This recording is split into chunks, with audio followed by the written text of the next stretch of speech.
Good afternoon to all of you.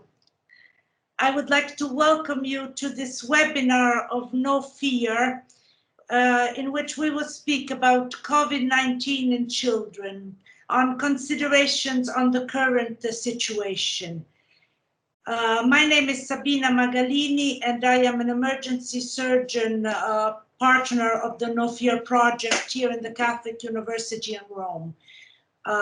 We have taken the duty to organize these webinars, hoping to get the interest of all the first responders who in this last year have been interested very much on COVID. And so this has been our topic this year. Before we start, I will go very briefly through the rules of the webinars. The meeting will be recorded and published on the project website.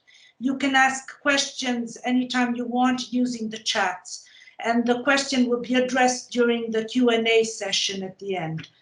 Please keep your mic muted and your camera off unless you are asked to differently, and this will smoothen the conference. We will take some pictures during the conferences, so if you do not wish to appear, leave your camera off and your name will be deleted. 2 words on No Fear. No Fear is an EU project with a network of practitioners that brings together practitioners, as I said, policymakers, decision makers, and suppliers and researchers, all the people interested in the field of emergency medicine. The aim of this project is to enhance the collaboration among different sectors, trying to overcome the fragmentation that exists in the field of emergency medicine and trying to improve the response of emergency medical system to new threats. As a No Fear project, we have hosted more than 12 webinars on COVID, and we have discussed various themes from logistics to nursing homes, from lung ultrasonography to disinfectants, training, ethical and psychological implications. You might find most of our webinars on our site or through YouTube. You just digit No Fear webinar and these will appear. So, what are we going to talk about today? We're going to talk about children. And we are bringing the experience that comes from different places in Europe and in Israel. And after a year of living in this way that we're living now with the pandemic and studying the effects of COVID-19 on adults, we feel the need to shift our focus on children. Research states that children are less susceptible to SARS-CoV-2 infection, have a lower seroprevalence, and have less severe forms of COVID-19 when they get the infection. However, the challenges of the COVID-19 diagnosis in children is different from that in adults. We will discuss here in this webinar the implication of these differential diagnoses in children, the role that they play in the spread of the infection, and we will present some severe cases and deal with the issues of vaccination and testing with 4 experts from Spain, Italy, Israel, and France. Now, it is, let me see if Benoit is online. Yes. Oh, you're there. Okay. Yeah, no, I couldn't see the name. So it is my pleasure to introduce Dr. Benoit Vivienne. He is a specialist in anesthesiology and intensive care, and he is responsible for the regional pediatric SAMU Île-de-France and deputy head of department at SAMU de Paris. He is a member of the board of directors of France Society for Catastrophe Medicine, SFMC. Please, Benoit, give us your presentation. Hello. Thank you for the invitation. I'm very pleased to present you a short conference on the COVID-19 in children.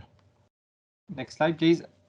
So I have no conflict of interest. I thank Laurent Dupic and François Goulevent from Necker Hospital for providing me with some slides. So we have to know that there are two different clinical presentations of COVID-19 in children. First, we have the pediatric form of primary infection with COVID-19. Most of the forms are generally mild in many children, and the children will present no or only mild symptoms. But in a small minority of children, we will have respiratory failure, ARDS, neurologic symptoms, coagulopathy, or shock. Most of the time, these children are presenting with underlying medical conditions. The second presentation of COVID-19 in children is a pediatric inflammatory multisystem syndrome temporally related to SARS-CoV-2, which is PIMS or MIS children. The presentation is either small febrile inflammatory state or, more important, a Kawasaki disease-like illness or a severe multisystem inflammatory syndrome in children. Next slide. So the beginning of the story is in April 2020, 2 months in France after the beginning of the pandemics.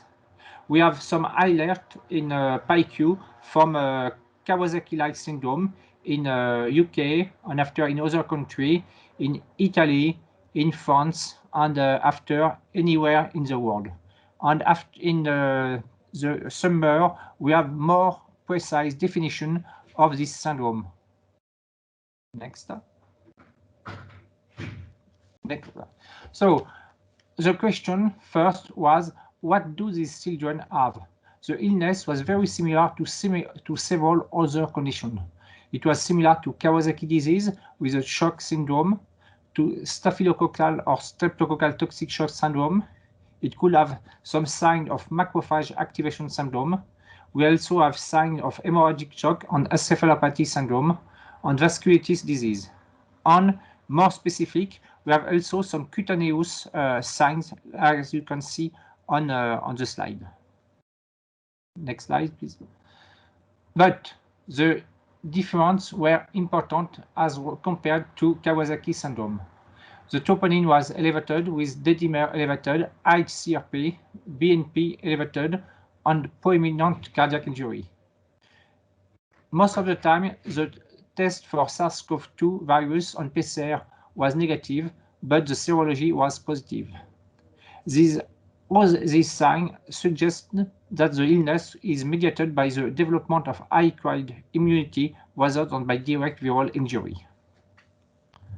Next slide, please. So we have the definition of the multisystem inflammatory syndrome in children, the MIS-C, and we have several definitions. First, we have the definition from the Royal College of Pediatric and Child Health, and it was a child with fever persistent, laboratory evidence of inflammation. The patient were not necessarily hospitalized, but the number of organ system involved was more than one. The different organs who were injured were shock, cardiac, respiratory, renal, gastrointestinal, and neurologic disease. An important point was exclusion of other causes for this pathology. The SARS-CoV-2 PCR was negative, and it was possible that the patient has a contact with another patient. We have also the definition. We have the definition of the Center for Disease Control, which was very close, and after we have the definition of the World Health Organization that we can see on the next slide, please. So the actual definition of the MIS-C or PIMS is patient from age 0 to 19, fever on more than 3 days.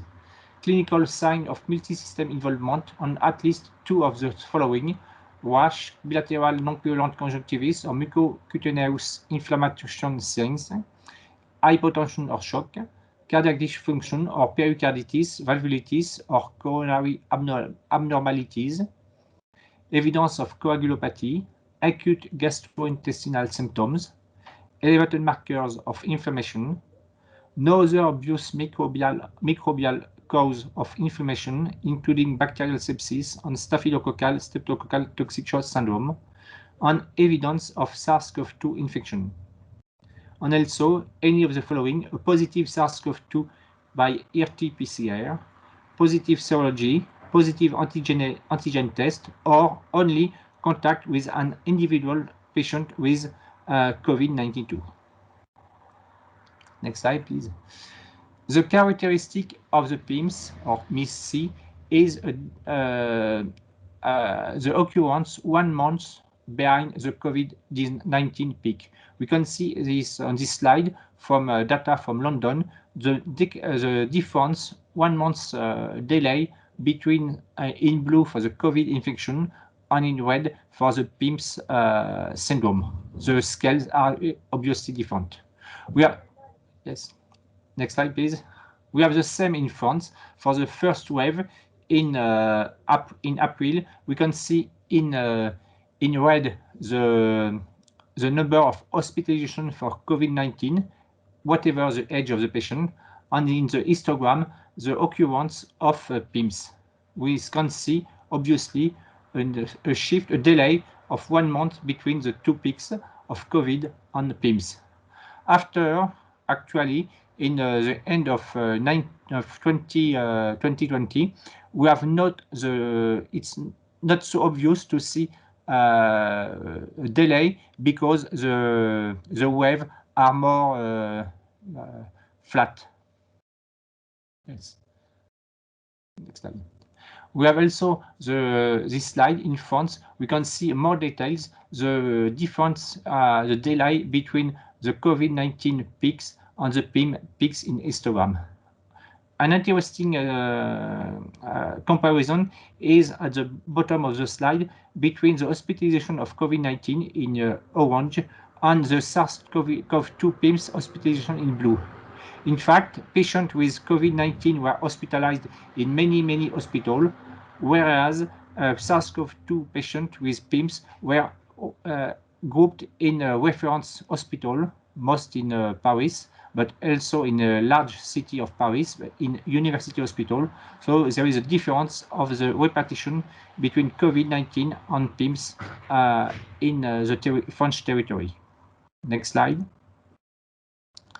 So the treatment of the PIMS was based on Kawasaki disease. Why? Because the symptoms were very similar to Kawasaki, but in higher frequency for some symptoms. We have neurological signs, conjunctivitis, red and cracked lips, respiratory signs, and gastrointestinal signs, which are more important in the PIMS. A diffuse skin rash, a fever more than 4 days, cervical adenopathies, and cardiac disease, coronary dilation like in Kawasaki, but most frequently pericarditis and myocarditis. We also have hands and redness as a clinical characteristic, but similar to Kawasaki. So the treatment for PIMS was therefore similar to first to treatment of Kawasaki. IV immunoglobulins, corticoids sometimes, and rarely biotherapy. Next slide, please.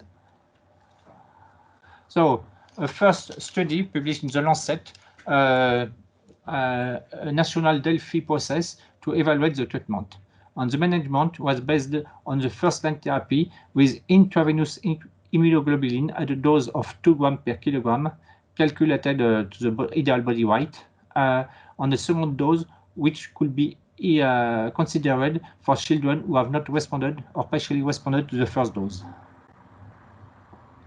Next, please. And for the children with PIMS and non-specific presentation phenotype, the presentation was calculated on this as compared to the Kawasaki treatment. Next slide, please. More recently, we have a publication, a French publication on the treatment. On the new the treatment has changed. Now we have an association of intravenous immunoglobulin plus methylprednisolone. And in this paper, published in March 2021 in JAMA, we have a comparison with between immunoglobulin IV and methylprednisolone versus immunoglobulin alone. And you can see for the primary outcome, the treatment failure, there is less failure in the group IV immunoglobulin and methylprednisolone. It's 0.008 p-value. For the secondary outcome, the second-line treatment, hemodynamic support, left ventricular ejection fraction less than 55% on duration of PICU stay. All these parameters was positive on the benefits for IV immunoglobulin and prednisolone. So now the treatment is the reference treatment is now this association in France for such infant children presenting with PIMS. Next slide. So among children with MIS or PIMS, treatment with immunoglobulin and methylprednisolone versus immunoglobulin alone was associated with a more favorable fever courses. The combination therapy was also associated with less severe acute complications, including left ventricular dysfunction and hemodynamic support requirement. This study is very important. Unfortunately, it's only an observational study. It's not a randomized, but we need now to perform a randomized study on this topic. Next, and thank you for your attention. Thank you, Benoit. This was very interesting overview of the situation. Naturally, we feel that it's on the cutting edge because the long-term effects, we don't know anything about them yet, I believe. Now, we will have the experience from Spain. I have the pleasure to introduce Dr. Nieves de Lucas. She is a specialist in pediatric intensive care and a master in research methodology, design and statistic in health sciences. She is also member of the ERC Pediatric Science and Educational Committee and member of the 2020-2021 IL Core and ERC Pediatric Guidelines Writing Group. She currently works at the SAMUR Protección Civil, Madrid, Spain. Nieves, the floor is yours.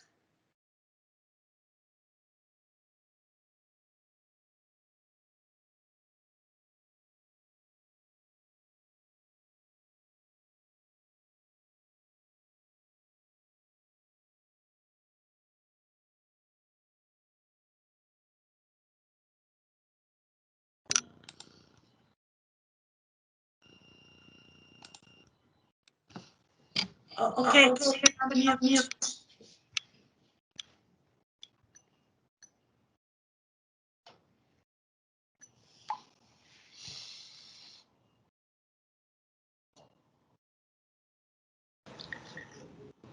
Hello, Nieves, we can't hear you. I'm sorry.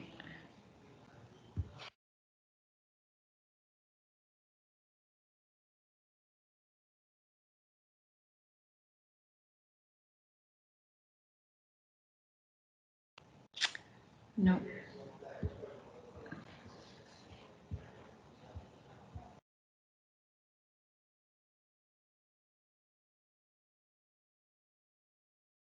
May I help you in some way? I would propose to Nieves to check the options, and then we can go to the next speaker and then return back to Nieves. What do you think, Sabina? Yes, maybe. Okay, Nieves, when you manage to speak, you just tell us, and I will pass to Dr. Orazio Genovese, so we have time more to discuss later. Orazio, are you there?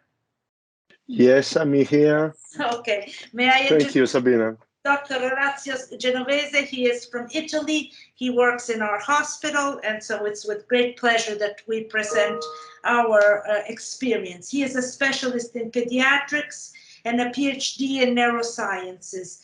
He is an IRC instructor for ePulse, BLS, and PBLS courses. He's also professor at the Catholic University of the Sacred Heart, and he is an intensivist pediatrician at the PICU of the Fondazione Policlinico Gemelli here in Rome. Orazio, please. Thank you, Sabrina, and good afternoon, everyone. Thank you for inviting me. My name is Orazio Genovese. I am a pediatric intensivist care at the Pediatric Intensive Care Unit and the Policlinico Gemelli Hospital in Rome. And I'm going to be talking about some aspects of COVID-19 in children. And I hope that this can be helpful for you all. So let me check the control. Okay. Can you post the next slide? No, ecco qua. Thank you. So as we know, most of our morbidity and mortality related to COVID-19 disease affects adults, and particularly older adults and those with more chronic underlying disease. However, children have the ability to surprise us. So while we believe that coronavirus infection can all be asymptomatic or cause mild symptoms, there's growing evidence that, similarly to adults, severe disease can develop also in children. And in addition, a previously unknown clinical picture called multi-system inflammatory disease, MASC, has emerged among severe cases. Today, I'm going to give you simply an overview of the status of COVID-19, especially about the severe clinical pictures. First of all, if we look at this figure, this figure, we can see that children and adolescents, I mean people under 20s, account for 1 to 7% of the reported coronavirus disease cases across countries, and even smaller proportion of severe cases and deaths. So there is preliminary evidence that those younger than 10 or 12 years have a lower susceptibility to SARS-CoV-2 infection than adults, with adolescents appearing to have a similar susceptibility to adults. There is some weak evidence that children and adolescents play a limited role in transmission of SARS-CoV-2. Symptoms of COVID-19 in toddlers are often absent or mild. Early Italian observation report that fever was the most common symptom. However, differently from adults, gastrointestinal manifestations such as diarrhea, vomiting were frequent. In those patients where mild unilateral or bilateral pneumonia was observed, it required intensive care unit admission in only 4% of cases in Italy. Two child in this report, 2 children required intensive care, 5 had seizure. This finding showed that a favorable clinical course of COVID-19 infection in children and adolescents in our country. That does raise the question that epidemiological studies evaluating symptom-based series could underestimate the true impact of COVID-19 in children. This slide shows the presence of mild clinical picture in both cases and how this explains the mortality very, very low. The mortality from COVID-19 is extremely low in pediatric age. Here in this graph, it showed that the number of deaths stratified for age out of almost 100,000 deaths in Italy, only 20 cases were reported among children. We don't know the true reason why the COVID-19 is milder in pediatric population. Many theories has been advanced to explain this. The role of immunologic memory to vaccination, receiving early life, the type of immune response to latest viral infections, and the time in maturity may play a role and may explain the relative paucisymptomicity of coronavirus infection among children. However, an interesting aspect seems to be represented by the relatively low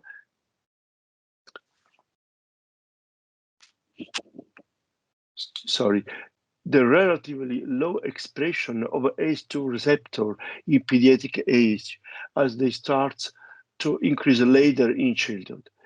This could protect children from viral attack. But it would be an absolute myth or fallacy to suggest the belief that children are immune to impact of COVID-19. Children are reported to have a milder SARS-CoV-2 disease, but our findings suggest that a subset of pediatric patients can develop severe disease requiring PICU admission.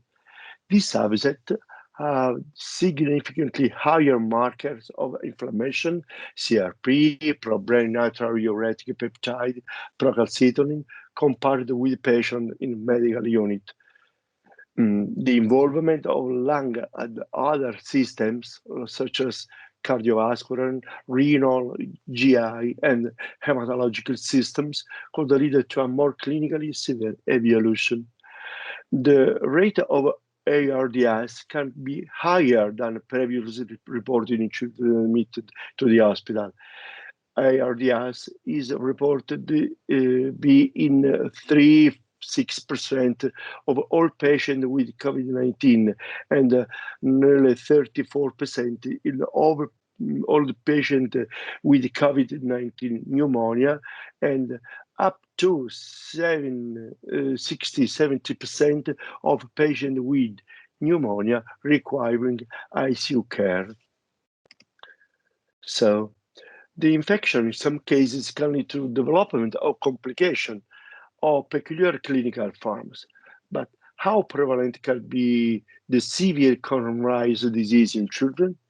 Critical illness can have a bimodal distribution, how you can see from this figure, with more severe cases among little patients and adolescents with comorbidities and other peculiar ethnicity.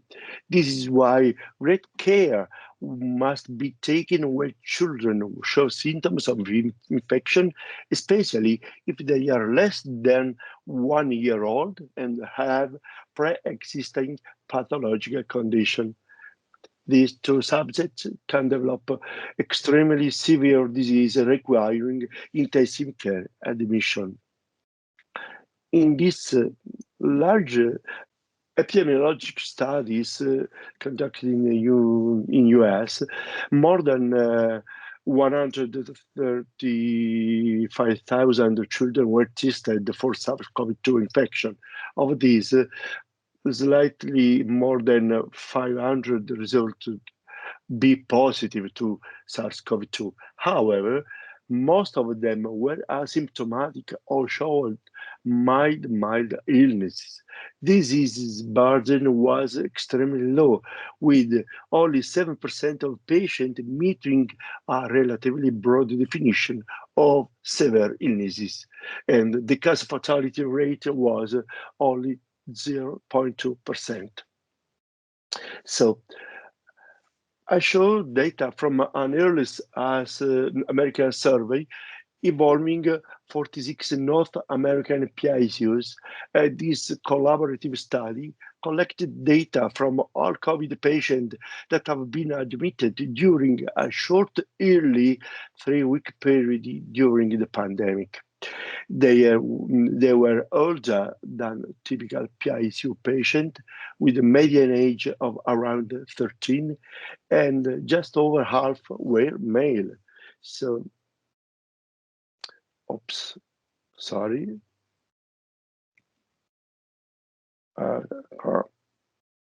Here, yeah. Children who develop severe COVID-19 during their initial infection often have a complex and previous medical history. Of this series, 81% required respiratory support, and 31% required high flow nasal cannula and non-invasive ventilation, and 38% required invasive ventilation.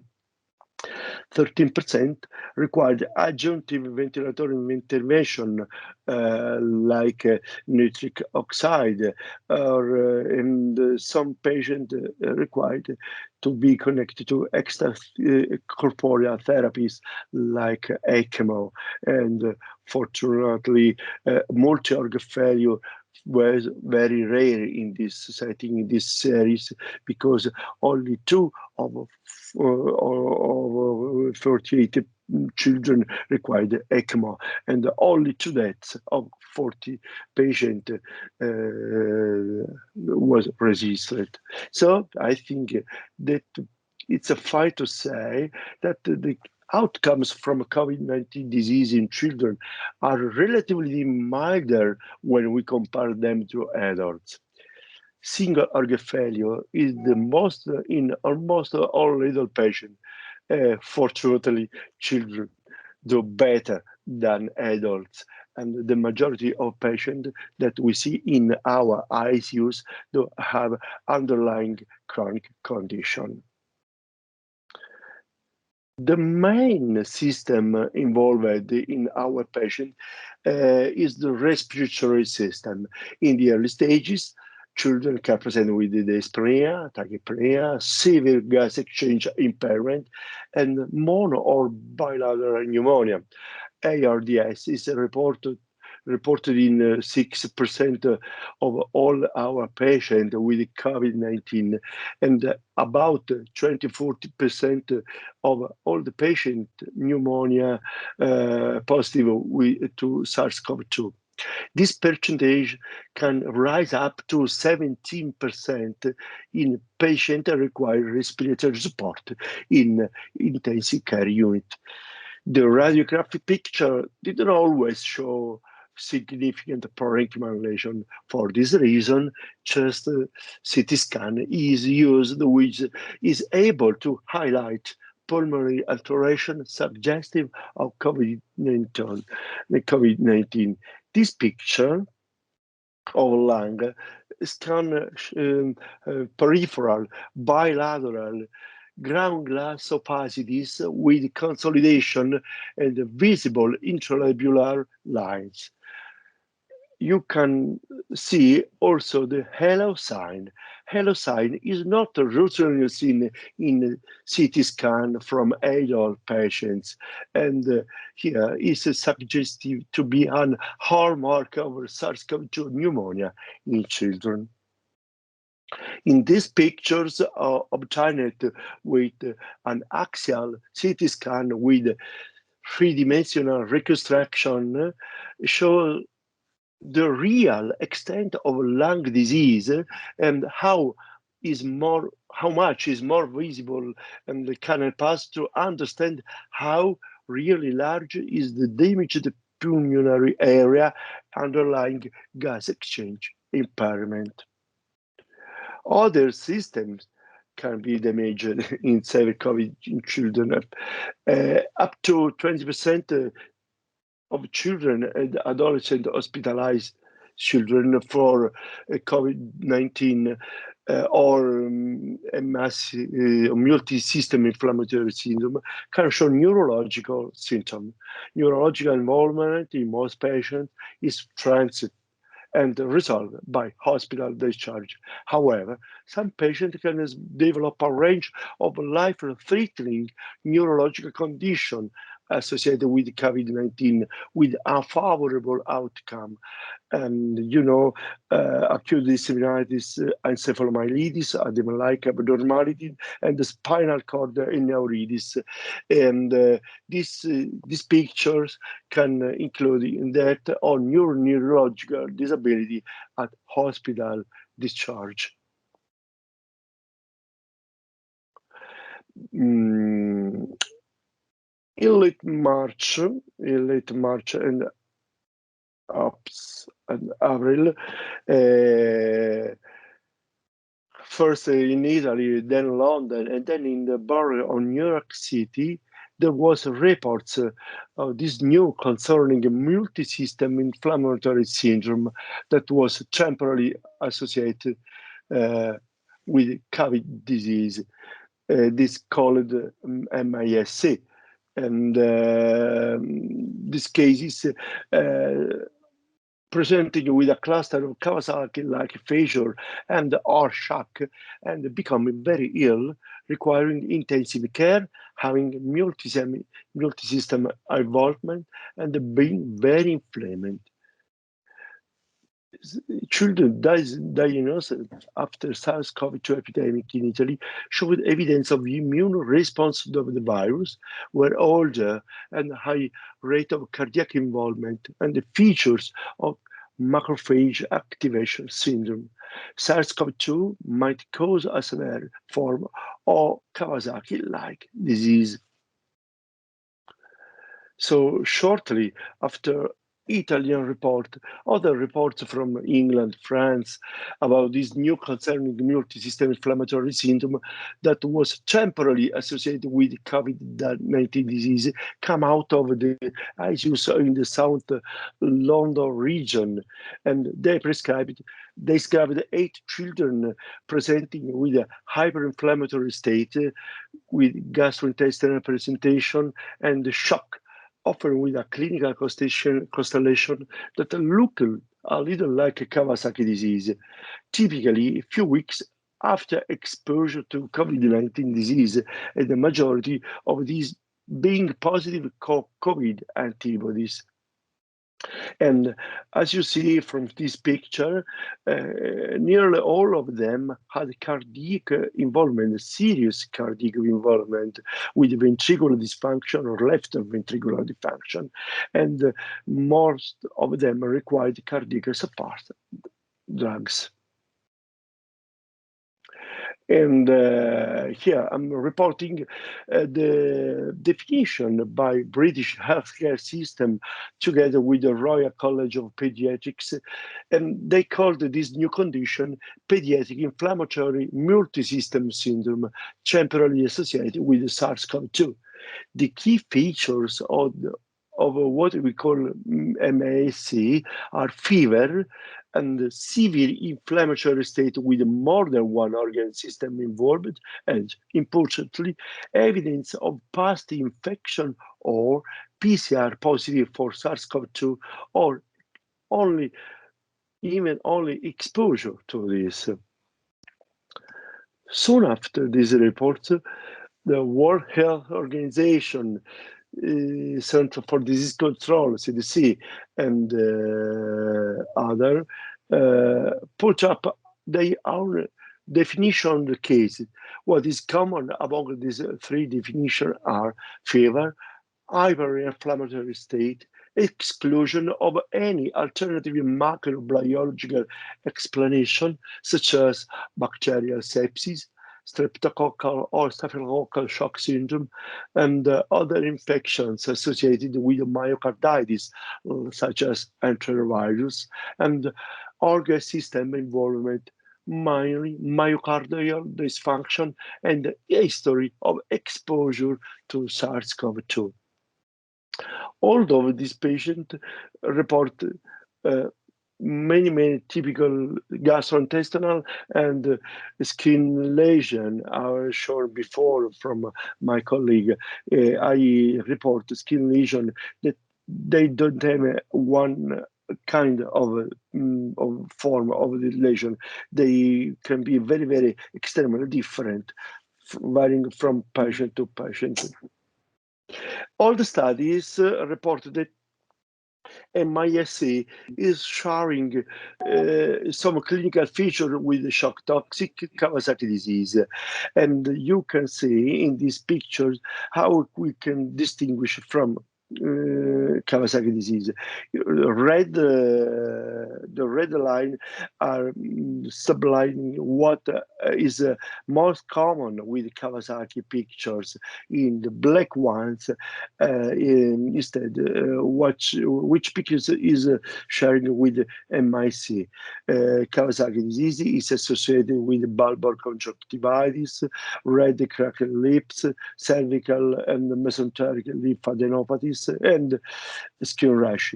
MIC instead had common neurological, respiratory signs, and almost in all children, left ventricle dysfunction, with in some cases serious cases of the left ventricle dysfunction up to cardiogenic shock and need of ECMO in a quarter of cases. Coronary dilatation pericarditis is not a typical feature of MICC. It's important to subline that digestive involvement can be a typical feature. Here, Orazio, you shorten a little bit because we still have two speakers. Okay. The last two pictures, and here among this patient, we see that the presentation of the cases with the MSAC is one longer period after the epidemic of the SARS-CoV-2, and this means that is not directly related with viral infection, but immunological response that happens 6-8 weeks after the virus infection, as demonstrated also by these elegant studies with a different expression of cytokines pattern between COVID-19 serious disease and MIC presentation. And cardiovascular failure, we have to beware of cardiac dysrhythmia and arrhythmia. We have observed also Brugada syndrome in our patient.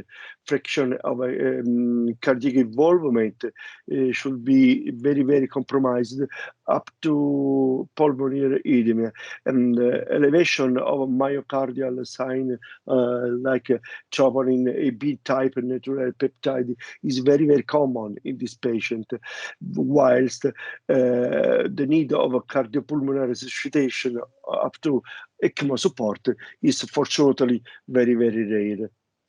The natural history is good, and luckily what we do see with these children and follow up over time, these abnormalities that of cardiac dysfunction shows that is a regular and progressive course of normalization shortly after 1-2 months, and it explains why we have to need to follow this patient after discharge from hospital.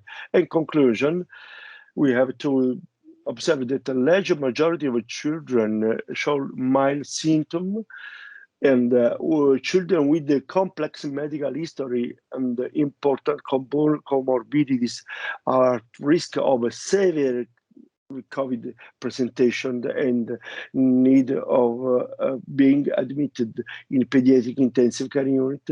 And we have to be aware of this new syndrome, the MISC, and this is new syndrome can be observed at distance from the infection in older, in children without comorbidities, and we have to be very, very aware of this symptom can be conducted up to severe cardiac involvement. For this, I thank you, many thanks for your attention. Orazio, thank you very much for this extensive experience with the COVID-19 in children. Now, Nieves, are you ready? Nieves, can you hear me?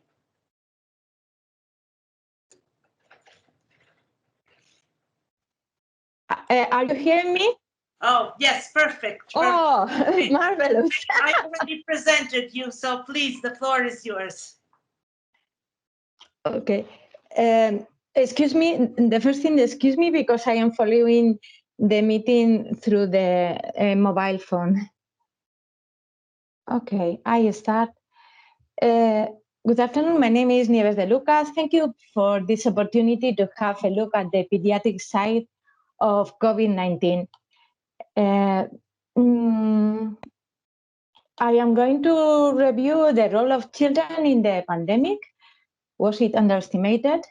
Is there an increasing number of severe cases in children? Psychological issues, testing strategies, and vaccination in children. One moment. Well, about whether the pandemic was underestimated, we are going to check two settings, schools and family. And regarding to school, we have this technical report of the European Centre for Disease Prevention and Control of December 2020.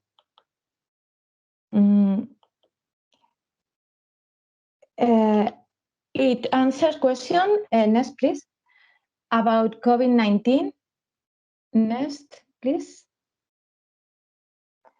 COVID-19 and children between 1 and 18 years at the school settings. Next, please. It is very extensive, but I would like to start some ideas. We don't have any evidence about whether educational setting could be primary driver of SARS-CoV-2. Next, please. We have a list of mitigation measures at the school, like physical distancing, improving ventilation, wearing masks, feasible, and they are considered very useful. Next, please. School closures should be seen as a last resort. Next. Children and teachers should wear masks at the school, particularly in indoor settings. It is more feasible for children over 12 years.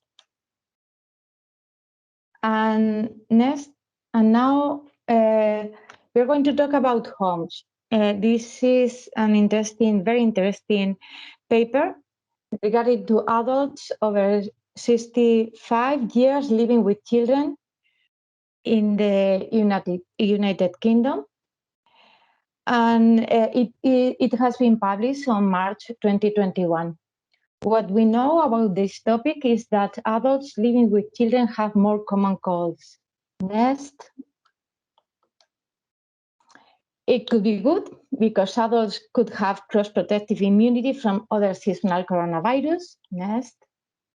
Or it could be bad because living with children may lead to greater opportunities for infection with SARS-CoV-2. Next. And here we are studying waves 1 and 2, in blue 1 and in red 2, for different outcomes. SARS-CoV-2 infection, COVID-19 hospital admission, COVID-19 ICU admission, COVID-19 death, and non-COVID-19 death. And when we have the dots over 1, there is a higher risk of the outcome, living with children. When the dots are under 1, living with children is protected. In this first wave, dots, in the blue dots, dots are close to 1 for these outcomes, all the outcomes. But in the second wave, in red, they could have higher risk. It was only statistically significant for COVID-19 hospital admissions. Surprisingly, please, the other slide, the previous slide. Thank you. Surprisingly, living with children could be protective for COVID-19 death, but the confidence interval crosses 1. And only for non-COVID-19 death, we found it statistically significant. Next, please.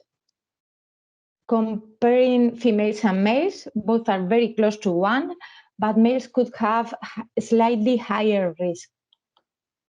Next. And in this case, it could be, again, protective for females. Next, please.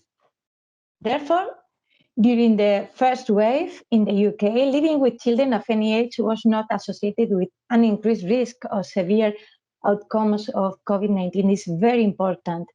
Next one. But, however, in the second wave, infection and COVID-19 related to hospital admission was increased in those living with children of any age. This effect was really very small. I am not sure if I am lost the presentation. Now, I would like, no, the previous one, I think, it is about pediatric COVID in Catalonia. Next. Oh, well, perhaps, well, I can follow where you want. I'm sorry. No. It is the same. I can. Please, if you show me one slide, I follow by this slide. No. It is difficult to show with the slides in your computer and my voice.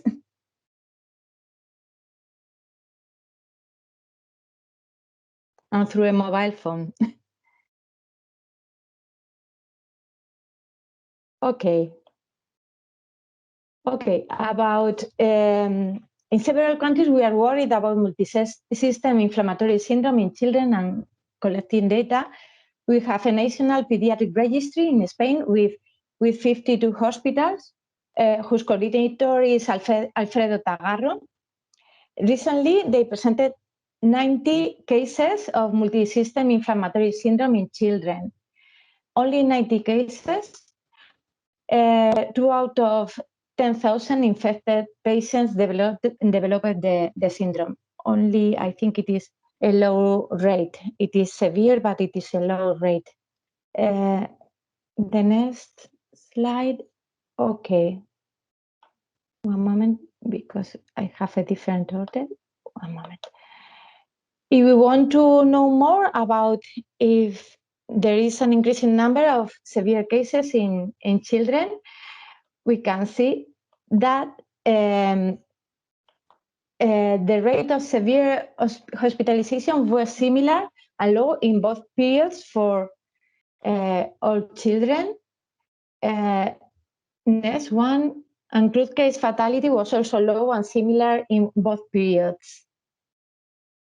Next, please.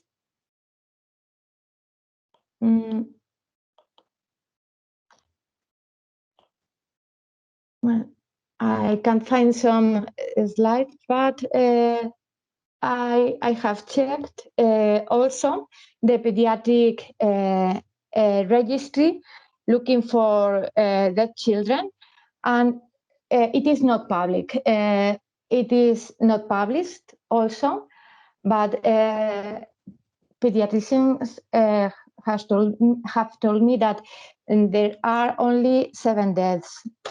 And if I look in the National Institute of Statistics, if we compare 2020 with 2019, there were only an excess of 17 deaths, and it gives us an idea about the real repercussion in children in Spain.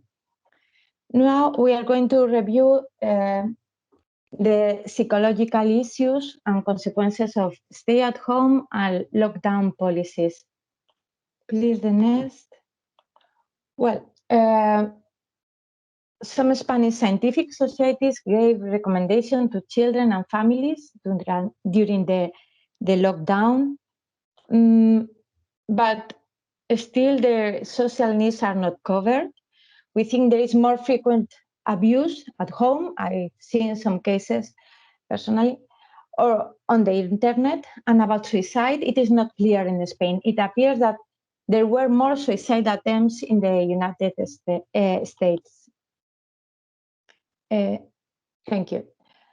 About testing strategies, we should test children, of course, but why, how, and where. Next slide, please. Well, because Spain has a high rate and test positivity in its population, and the population includes children. Next. Well, and if we want to keep schools and universities open, we have to test for SARS-CoV-2. Next.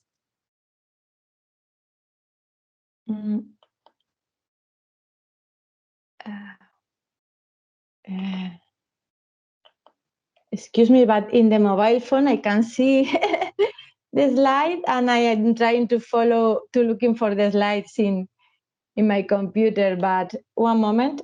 It is yes, one moment. I think I can find this one. Yes, I have it. Yes. ECDC has a technical report about what the schools should do if someone tests positive. It is very useful. It is periodically updated, and we have next. According to this report, we should identify high-risk exposure contacts and take the better decisions. Next one, please. Next one. Next one. Next one. Well, we also know that children and caregivers should be tested at the pediatric emergency department before hospital admission. Next one. Thank you. And also before surgery, if we want to keep the surgical activity. That is roughly what is being doing in Spain. I think we are doing it very well. Next one, please. But we have a lack of public registries. I think it is our problem. Now we are going to review vaccination in children. Is it dangerous? Is it useful? Are we able to vaccinate children? Next, please. This paper says that it is safe to vaccinate people over 16 years with Pfizer vaccine, but we are still waiting for the result of the ongoing trials in younger children. Next one, please. Meanwhile, other countries can affirm that children don't have any serious side effects. Next one. About the utility of vaccination in children, it is important for the population because they contribute to herd immunity. And from the point of view of the individuals, we think that the vulnerable children should receive this vaccine. There are not public data in Spain about how many vulnerable children could have received the vaccine. However, we have not started with children vaccination looking for the herd immunity. Next one, please. Are we able to vaccinate children? It could be, but not at this moment in most of the countries, but because of the scarcity of vaccines. In some countries, you can see that they are doing it very well. Next one, please. Well, Spanish Pediatric Society has developed several activities related to COVID-19, and it is helping us, but I miss a central and public registry with pediatric cases. I would like to conclude with some messages. Children spread the viral infection, but they could protect from death. Children usually don't suffer from severe COVID-19, but in some cases they do. Psychological impact of children could be high. We don't know. We should have to wait several years. Developing practical and effective ways of stay safe and living with SARS-CoV-2 remains a priority. Policies should include testing children and children vaccination. To take home, please, the next. Stay safe, keep our population, including children, please safe. Thank you very much. This is my email address. Thank you very much, Nieves, also for the difficulties you went through to give this presentation. Now it is my pleasure to present Dr. Ron Berant from Israel. He is the director of the Department of the Pediatric Emergency Medicine at the Schneider Children's Medical Center in Petah Tikva, Israel. Please, Ron, the floor is yours. Thank you very much. Would you be able to get control of the presentation, or are you going to switch the slides for me? Raquel, can you give him control of the presentation? Well, today I'm finding a bit of issues in doing that. I'm really sorry because everything is that's fine. Okay, the so worst case scenario, but yeah, I will try to manage as much as I can. That's fine. So if you can upload the presentation, please, we can start. You need to go back a bit. Okay, thank you. So thank you very much for inviting me. Like it was said, I'm the director of the emergency medicine at Schneider Children's Medical Center of Israel. Our hospital is the largest standalone pediatric tertiary hospital in Israel. Our emergency department usually sees about 55,000 children a year. Obviously, these numbers have dropped during the last year. If we can go to the next slide, please. I was asked to talk about these three topics: the role of children in the disease of spreading, severe cases presentations, and testing and vaccination strategies. Next slide, please. At this point, I would like to give credit to my colleague, Shalom Ben Shimon from the Soroka University Medical Center. Shalom is a pediatrician and infectious disease specialist, and he gathers the data on the national level. Next slide, please.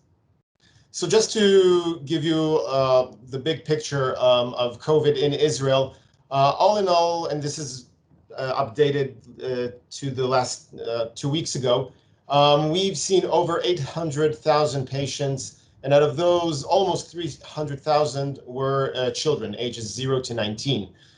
So, you know, just above a third of all the COVID cases were children. I can remind you that Israel is has a population with relatively young people. So we have the part of the young people out of the whole population is bigger. And you can see at the numbers there that while children were, you know, above a third of the cases, the mortality rate was extremely low. We're talking about 9 cases out of almost 300,000. Next slide, please. And if we try to look at it over, you know, over this whole epidemic, so we can see that we had a very small number of children during the first wave.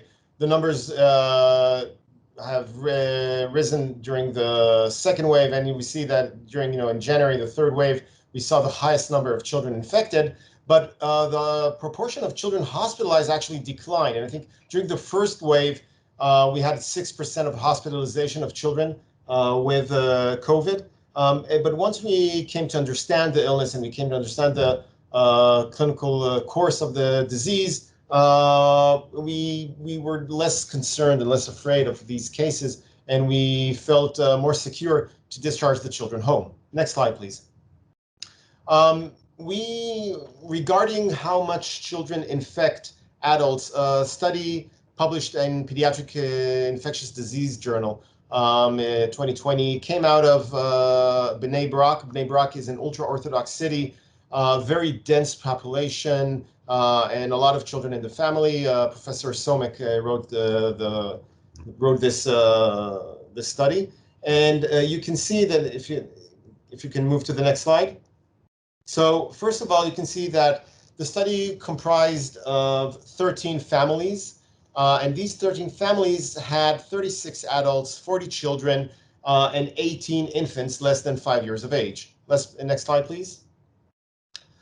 Out of these, 21 of the 36 adults were infected with COVID.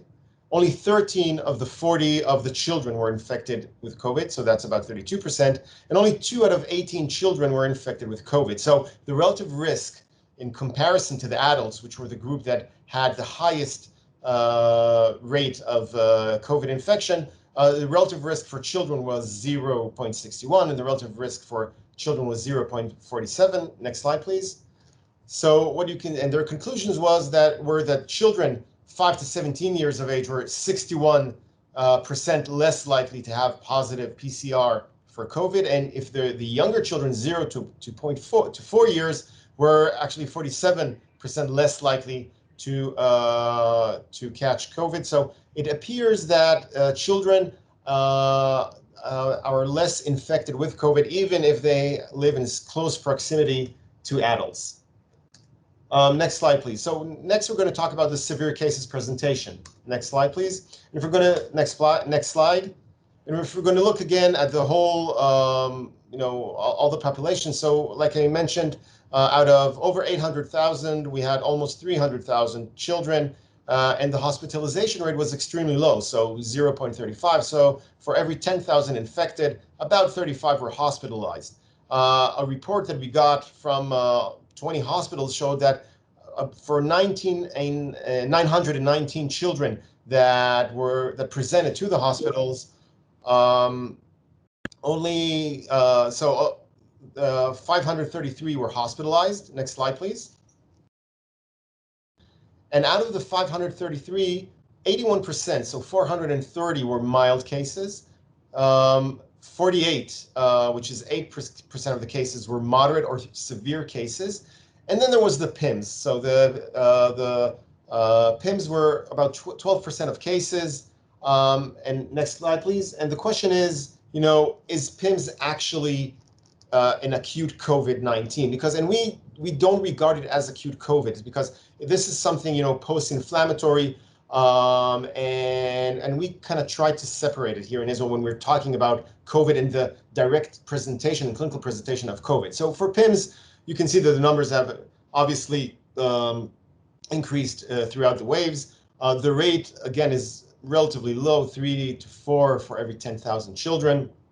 And that is, and we kind of address them differently. Next slide. So we're talking about the severity of the children and their presentation. Severity of what?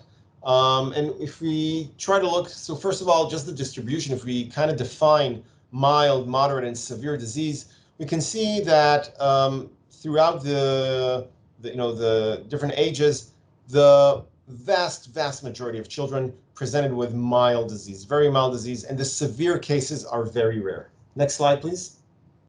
And we try to look at what signs and symptoms were for the cases. We can see that the majority, over 68%, had fever. The next symptoms were respiratory symptoms, cough, respiratory distress, a runny nose. And then we have a kind of even distribution of all the rest. So vomiting and diarrhea and abdominal pain and headache and rash, some chest pain, and even 5% were just asymptomatic. So the most common symptoms would be fever and respiratory complaints. Next slide, please. And it's interesting to notice, the effects of COVID on all the rest. Now, we're implementing in Israel social distancing, and we're paying more attention to hygiene and washing your hands, and everybody wears a surgical mask, indoors and outdoors. And the effects on other infections were dramatic, because we haven't seen RSV this season. We have not seen the flu, and we're seeing less cases of pneumonia.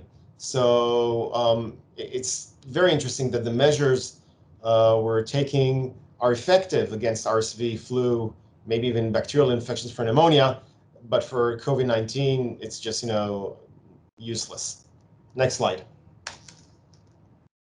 Now, another study that was done through the Israeli Pediatric Emergency Research Network and was published this month in the American Journal of Emergency Medicine tried to examine whether the rates of complications of acute conditions has increased, because we had concerns especially during the first lockdown, that maybe children or parents were keeping their children home for longer periods because they were afraid to come to the hospital. They were afraid to be infected with COVID. So we compared cases or the complications of severe cases between January and March 2020, which was, around, which is now currently the third wave, and January and March 2019, which was before COVID started. And we can tell that while we had, there was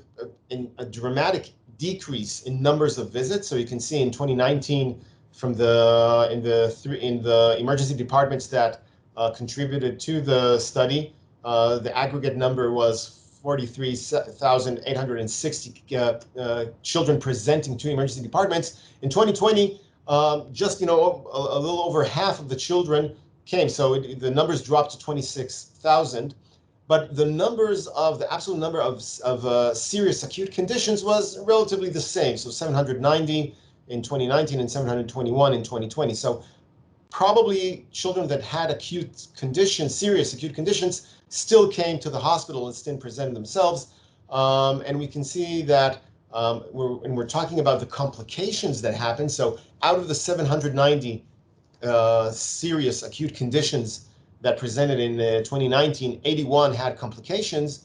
And in 2020, out of the 721 cases, 85 cases had complications. So there wasn't a dramatic or a statistically significant increase in complications for serious acute conditions, with the only exception of mastoiditis. And for mastoiditis, there was, the researchers speculated that maybe for that condition, children with otitis media, the parents felt more secure to stay at home, and maybe that was the reason for the increase in complication rate. But overall, complications from serious acute conditions, their rate was not increased during the first months of the outbreak in Israel. Next slide, please. So regarding testing and vaccinations, in Israel, testing is performed in ambulatory clinics of Israel's HMOs. We have 4 HMOs, and in all ambulatory clinics, it's very easy to set an appointment and be tested. During weekends, when the ambulatory clinics are closed, the Israeli Defense Forces have testing centers throughout the country, and people during weekends, people can be tested as well. Regarding hospital policy, each hospital has a mildly different approach. In our hospital, a rapid PCR test is performed for children that are to be admitted in the pediatric intensive care, children that need to go directly to the operating room, or children with respiratory symptoms, mainly so we would know where to place them in the department. We had like 2 cases of children that were admitted, and only during their admission it was discovered that one of the children had COVID, and because of all of that implication, so these are the children that we want the rapid answers. All the rest of our admissions, we perform a screening PCR to the child and parent, and if the parent is immunized, then and he does not have any symptoms, then the parent does not need to have testing performed. Next slide, please. Like you mentioned, in Israel, we are, we're very advanced in immunizing our population. So this is a graph that shows the percent of immunized patient, they're not patients, the percent of immunized people by age groups. And you can see that, the group of people over 90, between 80 to 90, over 91% of them already had their second dose. Obviously, since the vaccination has only been approved initially from 16 years and above, so the rate that you can see, the rate of vaccination in the age group between 10 to 19 is still low, and that reflects the children that are 16 and above. But all in all, throughout the country, Israel has over 5 million people that already got their second dose. We have almost 1 million people that were ill, so that gives us about 6 million out of a population of 9 million that already are either fully immunized or already or are recovering from COVID. Next slide, please. So nationwide, as I said, 16 and above are immunized, but during the last couple of months, we also included other indications for immunization for children that are 12 to 16. So if there is a house member that has severe immunosuppression, then the child can be immunized. If there's severe obesity, severe neurological disorder, severe pulmonary illness, immunosuppression, and so on, as you can see in the table, all of these are conditions that if the child has them, then he may be immunized as well. And as far as I know, the population is actually taking this opportunity, and they're out immunizing these children as well. Next slide, please. And next slide, please. Thank you for your attention. These are my contact details. And later on, if there are any questions, I'll be happy to answer. Thank you very much. Thank you to all. Thank you, Ron, and to all our speakers. Now, if you have some questions, and no one posted anything on the chat, so I will take the liberty to ask a question myself. I wanted to know, starting from Nieves, who was the first that mentioned it, is there a possibility that you see of having a register for these rare cases in children, or do you think it is useful?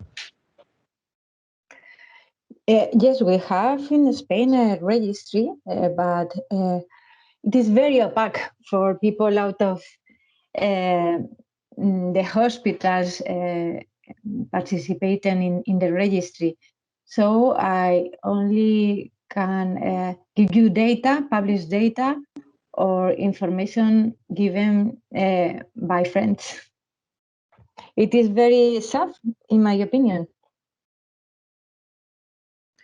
And Ron, according to you, would it be useful for the severe cases to have a register? I mean, these children, will they have, I don't know, long-term consequences that maybe, you know, keeping a register might help in the future?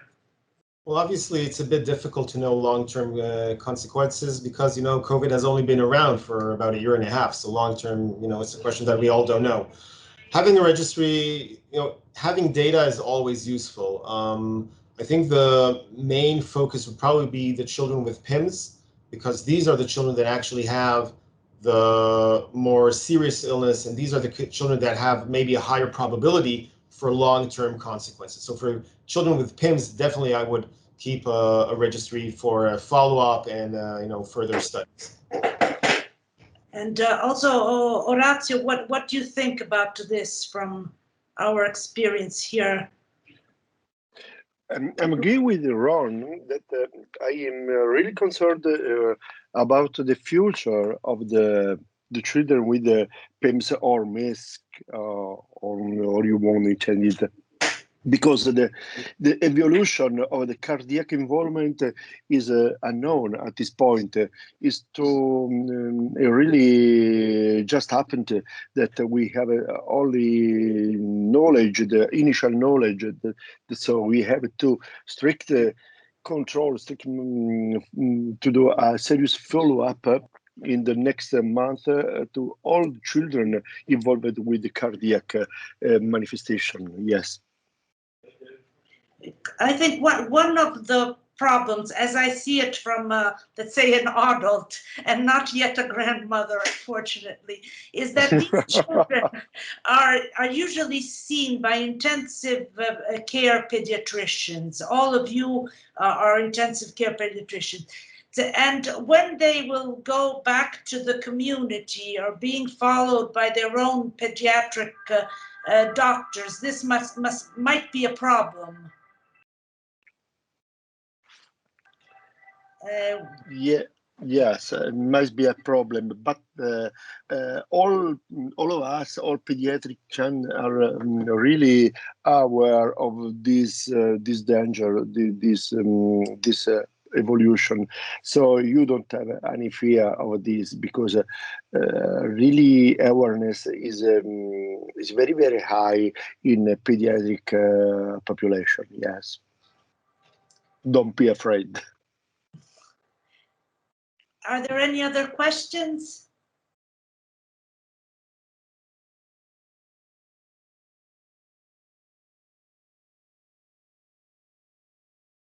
No other question from the audience.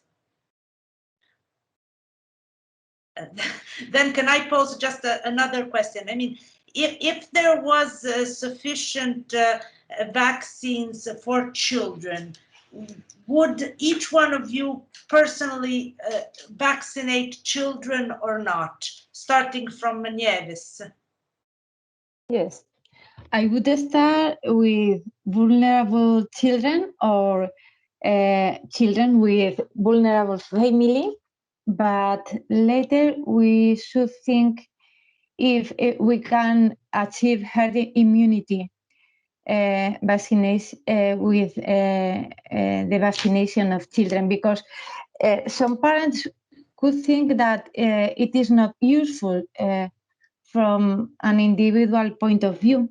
If their children are not going to suffer from severe disease, why they are going to vaccinate their children? And I think it is very clear that some children should be vaccinated, vulnerable ones, or those living with vulnerable ones. But I am not sure about the rest of the children. It depends on the percentage of the population that we are vaccinating. And from Israel, Ron, you are much further on in this campaign. What do you think is going to be your policy in these next months or the next year? So, like I said, in Israel, already children above the age of 16 are being immunized. Children between 12 to 16 that have some kind of risk factors are being immunized. The Ministry of Health in Israel has declared that they would, they're not in a hurry to expand the ring of people being immunized. I know that Pfizer came out in Israel. We're mainly the Pfizer vaccine is being given, and Pfizer came out with a preliminary, results that have been submitted to the FDA that they examined children between 12 to 16, and they showed 100% efficacy, and they demonstrated that there were no other serious side effects. I think that if COVID is all in all being, it seems like it's coming into control in Israel, coming under control, then we have time. And if we have time, then we have time to really assess and make sure that there aren't any serious side effects of the vaccination. So I would agree with Nieves that I would start with children with significant risk factors, and once we establish safety for everybody, then we can expand it and include all the younger age groups. Thank you very much. Orazio, what do you think?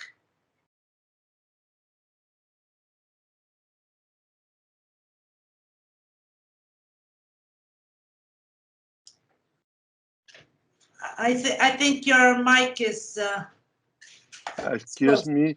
Okay. I think that the strategy used in Israel is very, very clever and much more interesting than I thought, because they don't want only protect people, young people, but they want to protect also adults with living with children, especially adults with comorbidities, adults with fragility, and so this is a very, very interesting strategy. And what vaccine we have to do, but the data that we have at this moment don't allow us to make a choice, but we have to find the difference, especially young people, below 4 years, 2 years, because the young people are very, very at high risk for serious complication, but we don't know the effect of the immunization young people that need time-dependent vaccines. So we don't know the real efficacy of this strategy in extremely young people. I thank you very much. And now I think everyone is a little bit tired. I thank you for the experience you brought and all the things that you've taught us today. And I hope you are satisfied with the webinar, and we are surely satisfied from our side. I thank you again very, very much.